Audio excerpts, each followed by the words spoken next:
દેશના યશસ્વી પ્રધાનમંત્રી શ્રી નરેન્દ્ર મોદીના સફળ નેતૃત્વ હેઠળના 12 વર્ષ પૂર્ણ થવાના અવસરે દમણ જિલ્લા ભારતીય જનતા પાર્ટી દ્વારા કચીગામ ક્રિકેટ ગ્રાઉન્ડ ખાતે પ્રબુદ્ધ નાગરિક સંમેલનનું આયોજન કરવામાં આવ્યું હતું. કાર્યક્રમ જિલ્લા ભાજપ અધ્યક્ષ ભરત પટેલની અધ્યક્ષતામાં યોજાયો. આ પ્રસંગે દાદરા અને નગર હવેલી તથા દમણ દીવ પ્રદેશ ભાજપ અધ્યક્ષ મહેશ અગરિયા મુખ્ય અતિથિ તરીકે ઉપસ્થિત રહ્યા હતા. કાર્યક્રમમાં જિલ્લા પંચાયત અધ્યક્ષા ધરમ પટેલ, ઉપાધ્યક્ષા રીના પટેલ, દમણ નગરપાલિકા અધ્યક્ષા દીપિકા ટંડેલ, કચીગામ સરપંચ ફાલ્ગુની પટેલ, ડોક્ટર સેલ અધ્યક્ષ બીજલ કાપડિયા તેમજ મોટી સંખ્યામાં પ્રબુદ્ધ નાગરિકો, સામાજિક કાર્યકરો, વેપારીઓ, શિક્ષણવિદો, સરપંચો અને જિલ્લા પંચાયતના સભ્યો ઉપસ્થિત રહ્યા હતા. પ્રદેશ ભાજપ અધ્યક્ષ મહેશ અગરિયાએ પોતાના સંબોધનમાં જણાવ્યું કે પ્રધાનમંત્રી નરેન્દ્ર મોદીના નેતૃત્વ હેઠળ ભારતે છેલ્લા 12 વર્ષોમાં વિકાસ, સુશાસન અને જનસેવાના ક્ષેત્રોમાં નવી સિદ્ધિઓ હાંસલ કરી છે. આજે ભારત વિશ્વની અગ્રણી અર્થવ્યવસ્થાઓમાં પોતાની મજબૂત ઓળખ સ્થાપિત કરી રહ્યું છે અને વિકસિત ભારત 2047ના લક્ષ્ય તરફ ઝડપી ગતિએ આગળ વધી રહ્યું છે. મહેશ અગરિયાએ પ્રધાનમંત્રી મોદીની તાજેતરની દમણ મુલાકાતનો પણ ઉલ્લેખ કર્યો અને જણાવ્યું કે આ મુલાકાત પ્રદેશના વિકાસ માટે ઐતિહાસિક સાબિત થઈ છે. તેમની મુલાકાતે વિસ્તારમાં નવી ઉર્જા અને વિશ્વાસનું સંચાર કર્યું છે તથા અનેક વિકાસ પ્રકલ્પોને નવી ગતિ મળી છે. સંમેલન દરમિયાન ઉપસ્થિત નાગરિકોને વિકસિત ભારતના સંકલ્પ અને કેન્દ્ર સરકારની વિવિધ જનકલ્યાણકારી યોજનાઓ અંગે માહિતી આપતી પુસ્તિકાઓનું વિતરણ કરવામાં આવ્યું હતું. અંતે ઉપસ્થિત પ્રબુદ્ધ નાગરિકોએ પ્રધાનમંત્રી નરેન્દ્ર મોદીના નેતૃત્વમાં દેશના ઉજ્જવળ ભવિષ્ય અને વિકસિત ભારતના સંકલ્પ પ્રત્યે પોતાનું સમર્થન વ્યક્ત કર્યું.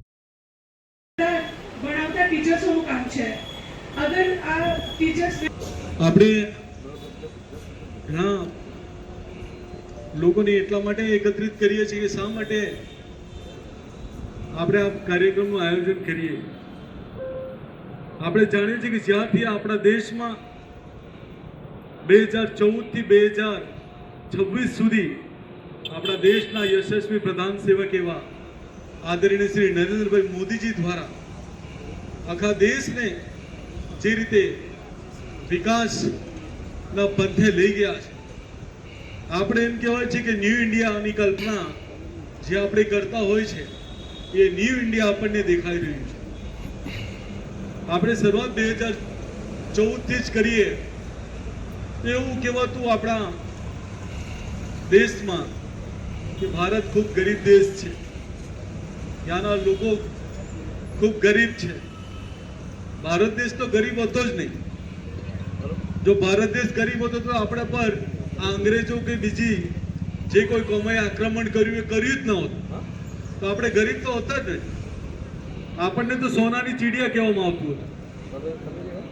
ખાસ કરીને સાહેબ આપણને ભણાવવા જેવું એવું છે,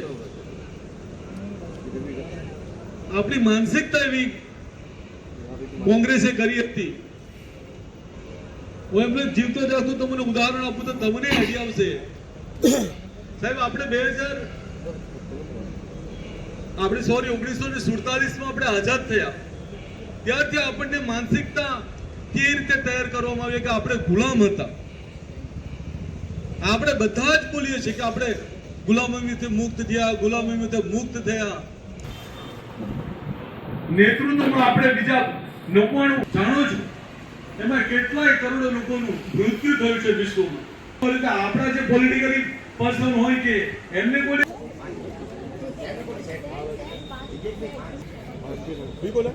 સર આવ્યો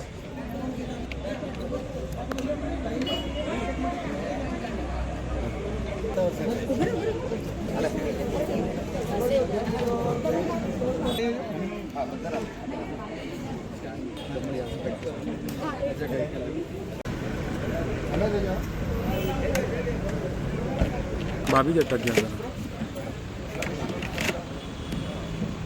નમસ્તે. આજ રોજ કચીગામ ક્રિકેટ ગ્રાઉન્ડના ઉપર આપણા માનનીય પ્રધાનમંત્રી શ્રી નરેન્દ્રભાઈ મોદીજીના જે 12 વર્ષ એમના પ્રધાન સેવક તરીકેના જે પૂરા થયા છે એના નિમિત્તે અહીંયા બુદ્ધિજીવીઓનો પ્રોગ્રામ રાખવામાં આવ્યો હતો.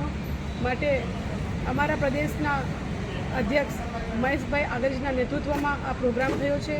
તો મને ખુશી છે કે આજના આ બુદ્ધિજીવી પ્રોગ્રામમાં અમે ગામથી ડૉક્ટર્સ, એન્જિનિયર્સ, એડવોકેટ અને ટીચર્સને અહીંયા બોલાવીને એમનું સન્માન કર્યું છે. કેમ કે જ્યારે આપણા દેશના યશસ્વી પ્રધાનમંત્રી શ્રી નરેન્દ્રભાઈ મોદીજી ભારતને એક નવો ભારત બનાવવાનું સપનું જોતા હોય તો ત્યારે જે દેશના બુદ્ધિજીવી લોકો છે એમનું સન્માન કરવું આપણી ફરજ બની જાય છે. તો આજે મોટી સંખ્યામાં અહીં ઉપસ્થિત હતા બુદ્ધિજીવી લોકો. મેં આગળ કીધું કે ડૉક્ટર્સ, એન્જિનિયર્સ, એડવોકેટ, ટીચર્સ જે દેશના વિકાસમાં અને દેશની ગતિ આગળ વધે એના માટે એમનો ખૂબ મોટો ફાળો હોય છે. એવા તો આપણા દેશની અંદર ખૂબ એવા જે બુદ્ધિજીવી લોકો છે. તો હું મારા તરફથી એમને બધાનું સન્માન કરું છું અને એક વખત ફરીથી આ પ્રોગ્રામને જે સફળ બનાવ્યો એના માટે બધા જ અહીં પધાર્યા હતા એમનો પણ હું સન્માન કરીને આભાર વ્યક્ત કરું છું. ધન્યવાદ.